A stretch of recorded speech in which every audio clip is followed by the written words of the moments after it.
Kemudian misi Katolik di Maluku, tadi sudah saya singgung, ya. 1546 sampai 1547, Maluku menjadi wilayah pertama di Nusantara yang menerima ajaran Katolik. Nah ingat, Maluku itu wilayah pertama yang menerima ajaran Katolik. Ingat, ajaran Kristen sudah ada, tetapi karena terjadi yang namanya, apa tadi? Reformasi ya. Skismakan 1034 atau nanti dicek lah. Ya. Nah, jadi ini ajaran Katolik. Jadi jelas ya. Kita bukan memisahkan, yang memisahkan itu adalah Katolik, ya Protestan dulunya Katolik. Paham enggak? Begitu. Nah, tetapi setelah terjadinya reformasi ini, ya yang ingin mendirikan gereja Protestan ya silakan, enggak ada masalah kok. Yang utama jangan saling menjelekkan. Karena kalau saling menjelekkan, ujung-ujungnya apa yang terjadi? Misi untuk mewartakan kasih Kristus jadi terhambat. Karena kedekatan dengan pusat perdagangan Portugis, misionaris yang paling terkenal adalah Santo Franciscus Xaverius, seorang imam dari Serikat Yesus SJ yang datang ke Maluku. Tadi udah disinggung.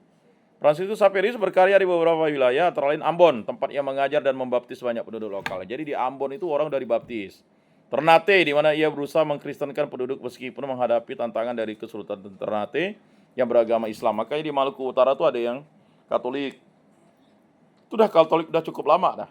Kalau kita baru Katolik 100 tahun lah, ya kan? Kakek saya Katolik udah punya anak dia. Nenek saya. Bapak saya Katolik udah dewasa.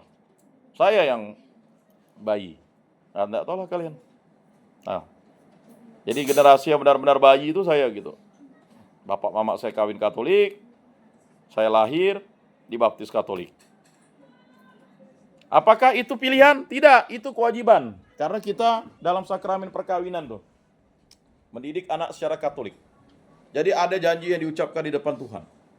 Jadi jangan sampai kalian Katolik lalu lupa baptis anak. Minimal sebelum 40 hari, tapi banyaknya setelah 40 hari. Alasannya banyak pantang lah ini ya, gereja bukan mengikuti sih sebenarnya. Sebenarnya ya. Dulu bapak saya pernah dimarah oleh seorang pastor Kapusin tuh.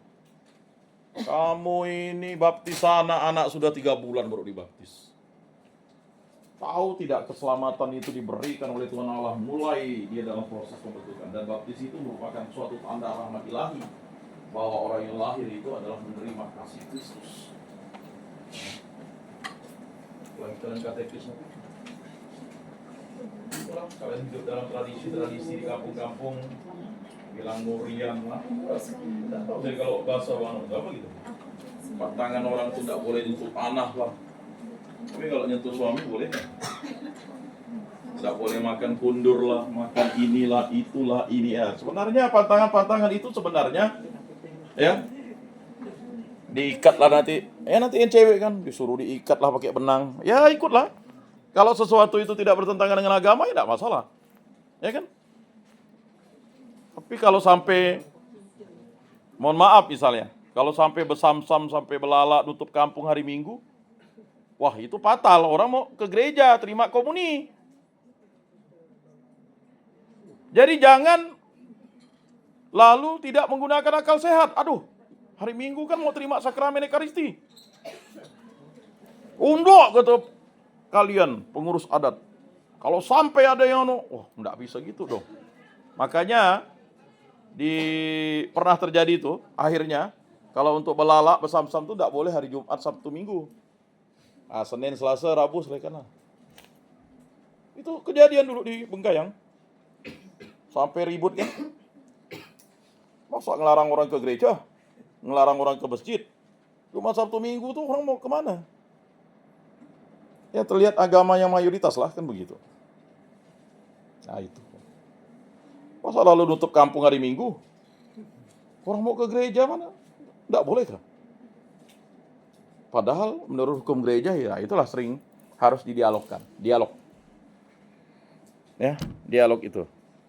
Kemudian Morotai di mana ia berhasil membangun komunitas Katolik yang cukup besar. Setelah kepergian Franciscus Xaverius, penyebaran Katolik di Maluku dilanjutkan oleh para misionaris dari berbagai ordo, terutama Dominikan dan Yesuit.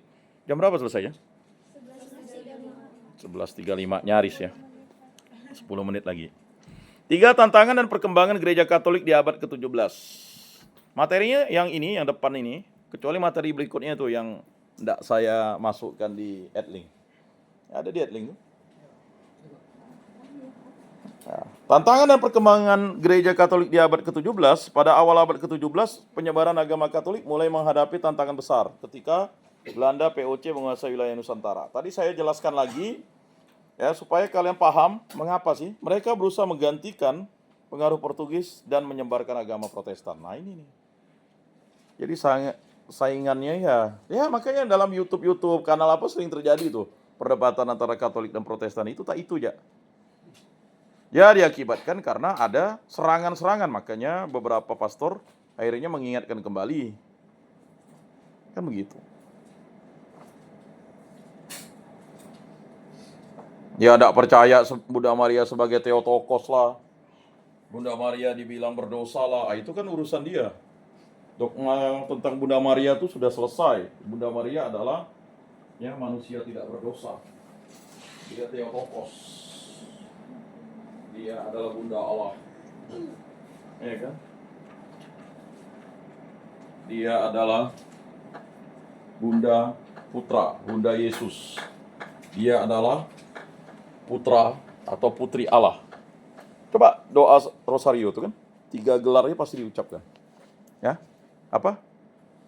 Putri Allah Bapa, Bunda Allah Putra, Mempelai Allah Roh Kudus.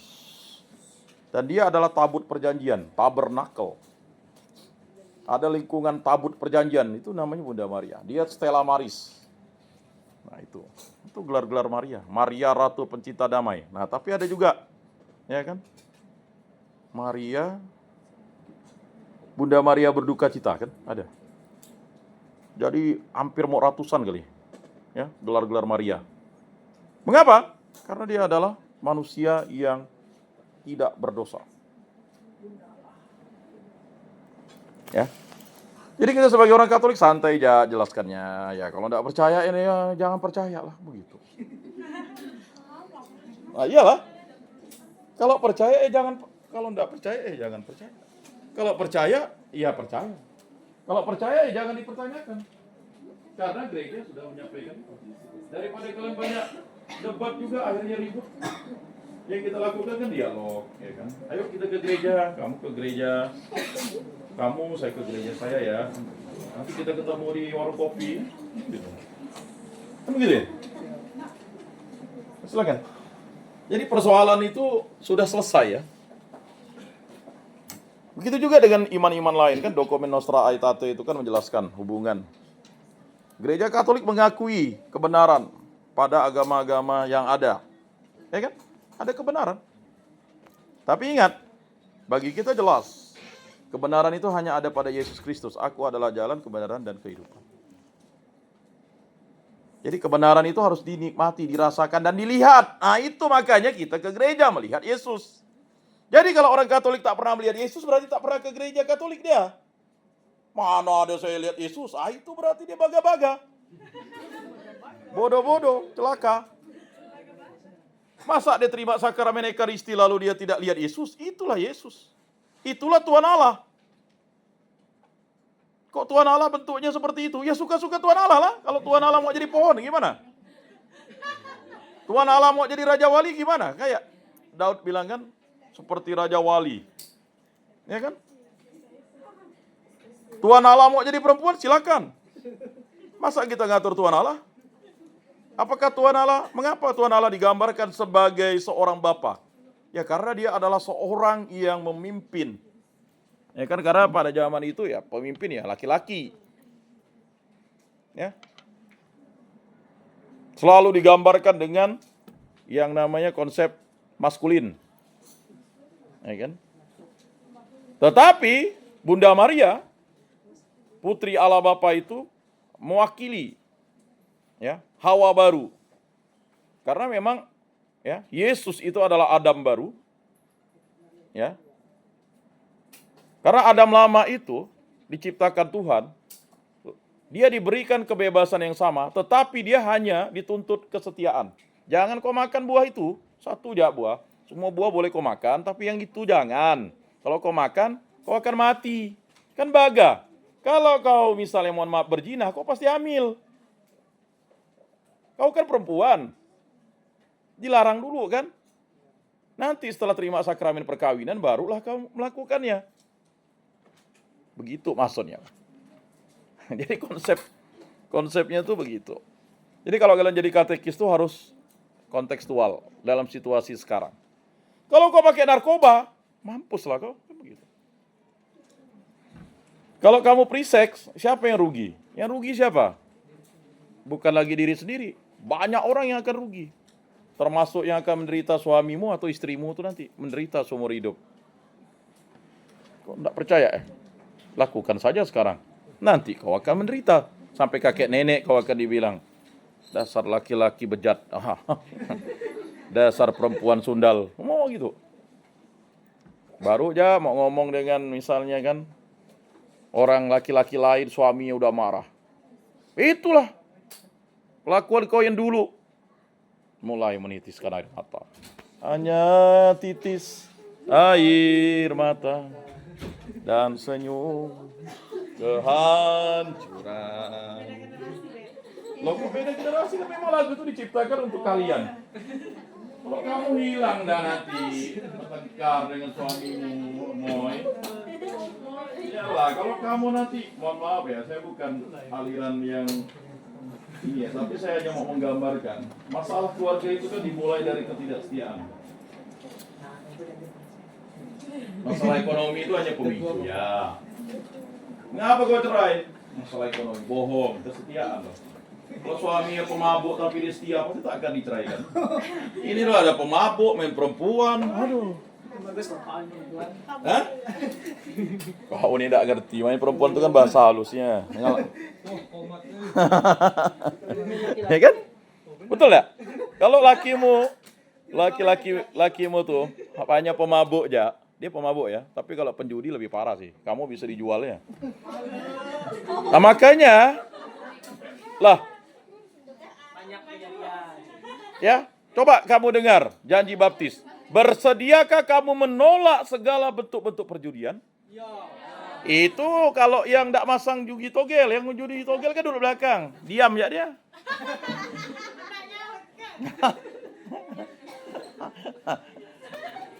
Kalau dia sekedar mabuk kan. Malah kalau dia tidak kerja, kalau dia setia pun tidak apa-apa lah walaupun kamu omel kan. Tapi kalau udahlah tidak kerja, pemabuk, main perempuan lagi, ya Allah mah hancur lah. Gara-gara mau cari tampang kayak tampang kan. Jadi persoalannya di situ ya. Nah, sejarah juga seperti itu. Ada baik buruknya, mengapa begini, mengapa gitu. Kita tidak bisa mengatakan, mengapa Katolik tak berkembang di Indonesia? Ya karena POC tadi. Masalahnya POC. POC itu mau mengembangkan ya Protestan. Aku penguasa gitu. Nah itu. Kemudian tahun 1605 POC merebut Ambon dan mengusir imam-imam Katolik, gereja-gereja Katolik dihancurkan. Bayangkan gereja-gereja Katolik dihancurkan atau diubah menjadi gereja Protestan. Jadi jangan pikir juga, udah mau habis kah? 2 menit lagi di sini jam saya. Ya gitu. Ya. Jadi nanti silakan diperdalam ya. Itu tadi. 1613 Belanda menguasai Solo dan mendesak umat Katolik untuk beralih ke Protestan. Nah itu. Ini fakta sejarah kok. Salah ini diungkapkan? Enggak. Ya kan? 1641 Malaka jatuh ke tangan Belanda yang semakin melemahkan misi Katolik di Nusantara. Nah begitu. Ya, saya tidak ingin menggambarkan. Ini. Jadi kalian kalau di kampus tuh harus memiliki yang namanya pemahaman tentang pengetahuan yang mampu untuk sampai menjelaskan itu. Ya. Jadi ketika kita bisa mampu menjelaskan, siapa tuh Ruben? Oh, itu kan artis. Kalau kalian belajar tentang Pentateuk atau Taurat Musa itu kan ada Ruben. Mengapa Ruben itu hak kesulungannya tuh hilang? Karena dia meniduri mamahnya. Jadi ada Bilhah. Bilhah itu adalah istri bapaknya. Itu adalah pembantu dari Rahel. Lalu Bilhah itu pasti cantik, ya kan, ditiduri oleh Ruben. Makanya Ruben itu tak mendapat hak kesulungan karena dia meniduri mama. Ya, mama tirinya itu, ya kan? Mamanya saudaranya si Dan dan si Isakar mungkin, ya. Jadi kalau kalian belajar sesuatu tuh harus sampai detail, itulah mahasiswa. Ya kan? Berapa istri Abraham? 3. Sarah, Hagar, dan siapa satunya? Hah? Keturah. Ya Keturah. Mana dibaca di sini? Nah, istri pertamanya yang sah, istri kedua itu ya tidak sah. Makanya disebut gundik. Tapi istri ketiganya sah karena Sarah sudah meninggal, makanya Abraham mengambil istri lagi. Sebenarnya Abraham itu penganut monogami. Sama seperti Ishak penganut monogami. Yakub juga monogami, cuman karena ya si Laban tadi dan kesalahan dia karena dia nipu Ishak. Ini sih suara ya Yakub, bulu Esau. Enggak, Pak, aku ini benar-benar Esau. Nipu dia. Sebenarnya Ishak tahu dia ditipu. Cuman karena mamanya, udahlah Pak, kasihlah sama istri. Nah ini, makanya jadi suami istri itu harus kudus. Terkadang itu tadi, apalagi kalau kalian jadi orang tua nanti. Ya baik, demikianlah pertemuan kita lewat 1 menit. 2 menit. Lebih dan kurang, masih banyak sih materinya di sini ya. Silakan nanti kita lanjutkan. Asik belajar sejarah itu karena saya kaitkan dengan katekis. Ya bukan karena kalian belajar sejarah murni, tapi sejarah karya kalian nanti. Nah itu. Mari kita tutup dalam doa, dalam nama Bapa dan Putra dan Roh Kudus. Amin. Kemuliaan kepada Bapa dan Putra dan Roh Kudus seperti pada permulaan, sekarang, selalu dan sepanjang segala abad. Amin. Dalam nama Bapa dan Putra dan Roh Kudus. Amin. Salam, salam kasih damai dan sejahtera. Tuhan memberkati, menyertai dan melindungi. Salve.